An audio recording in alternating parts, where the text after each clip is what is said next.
سلطان محمود غزنوی کا دربار لگا ہوا تھا۔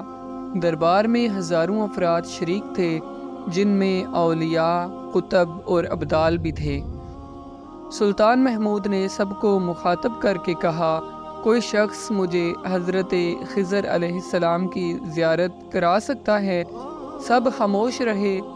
دربار میں بیٹھا ایک غریب دیہاتی کھڑا ہوا اور کہا، میں زیارت کرا سکتا ہوں۔ سلطان نے شرائط پوچھیں تو عرض کرنے لگا، 6 ماہ دریا کے کنارے چلہ کاٹنا ہوگا، لیکن میں ایک غریب آدمی ہوں، میرے گھر کا خرچہ آپ کو اٹھانا ہوگا۔ سلطان نے شرط منظور کر لی۔ اس شخص کو چلے کے لیے بھیج دیا گیا اور گھر کا خرچہ بادشاہ کے ذمے ہو گیا۔ 6 ماہ گزرنے کے بعد سلطان نے اس شخص کو دربار میں حاضر کیا اور پوچھا تو دیہاتی کہنے لگا، حضور کچھ وظائف الٹے ہو گئے ہیں، لہٰذا 6 ماہ مزید لگیں گے۔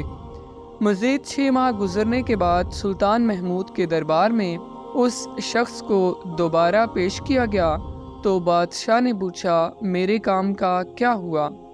یہ بات سن کے دیہاتی کہنے لگا، بادشاہ سلامت، کہاں میں گناہ گار اور کہاں حضرت خضر علیہ السلام؟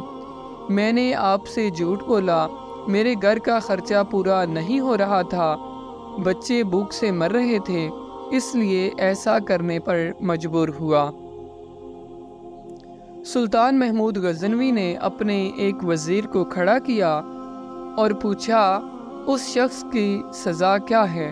وزیر نے کہا، جناب، اس شخص نے بادشاہ کے ساتھ جھوٹ بولا ہے، لہٰذا اس کا گلا کاٹ دیا جائے۔ دربار میں ایک نورانی چہرے والے بزرگ بھی تشریف فرما تھے، کہنے لگے، بادشاہ سلامت، اس وزیر نے بالکل ٹھیک کہا ہے۔ بادشاہ نے دوسرے وزیر سے پوچھا، تم بتاؤ۔ اس نے کہا، جناب، اس شخص نے بادشاہ کے ساتھ فراڈ کیا ہے، اس کا گلا نہ کاٹا جائے بلکہ اسے کتوں کے آگے ڈالا جائے تاکہ یہ ذلیل ہو کے مرے، اسے مرنے میں کچھ وقت تو لگے۔ دربار میں بیٹھے اسی نورانی چہرے والے بزرگ نے کہا، بادشاہ سلامت، یہ وزیر بالکل ٹھیک کہہ رہا ہے۔ سلطان محمود غزنوی نے اپنے پیارے غلام ایاز سے پوچھا، تم کیا کہتے ہو؟ ایاز نے کہا، بادشاہ سلامت، آپ کی بادشاہی سے 1 سال تک ایک غریب کے بچے پلتے رہے، آپ کے خزانے میں کوئی کمی نہیں آئی اور نہ ہی اس کے جھوٹ سے آپ کی شان میں کوئی فرق پڑا۔ اگر میری بات مانیں تو اسے معاف کر دیں، اگر اسے قتل کر دیا تو اس کے بچے بھوک سے مر جائیں گے۔ ایاز کی یہ بات سن کر محفل میں بیٹھا وہی نورانی چہرے والا شخص کہنے لگا، ایاز بالکل ٹھیک کہہ رہا ہے۔ سلطان محمود غزنوی نے اس بابا جی کو بلایا اور پوچھا، آپ نے ہر وزیر کے فیصلے کو درست کہا، اس کی وجہ مجھے سمجھائی جائے۔ بابا جی کہنے لگے، بادشاہ سلامت، پہلے نمبر پر جس وزیر نے کہا اس کا گلا کاٹا جائے وہ ایک کسائی ہے اور کسائی کا کام ہے گلے کاٹنا۔ اس نے اپنا خاندانی رنگ دکھایا۔ غلطی اس کی نہیں، آپ کی ہے کہ آپ نے ایک کسائی کو وزیر بنا لیا۔ دوسرا، جس نے کہا اسے کتوں کے آگے ڈالا جائے، اس وزیر کا والد بادشاہوں کے کتے نہلایا کرتا تھا، کتوں سے شکار کھیلتا تھا، اس کا کام ہی کتوں کا شکار ہے، تو اس نے اپنے خاندان کا تعارف کرایا۔ آپ کی غلطی ہے کہ ایسے شخص کو وزارت دی۔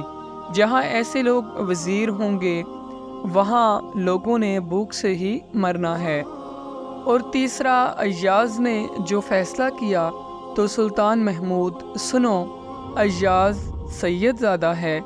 سید کی شان یہ ہے کہ سید اپنا سارا خاندان کربلا میں ذبح کرا دیتا ہے مگر بدلہ لینے کا کبھی نہیں سوچتا۔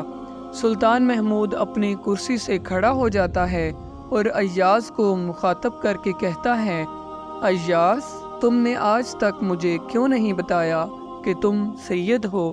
ایاز کہتا ہے، آج تک کسی کو اس بات کا علم نہ تھا کہ ایاز سید ہے، لیکن آج بابا جی نے میرا راز کھولا۔ آج میں بھی ایک راز کھول دیتا ہوں۔ اے بادشاہ سلامت، یہ بابا کوئی عام ہستی نہیں، یہی حضرت خضر علیہ السلام ہیں۔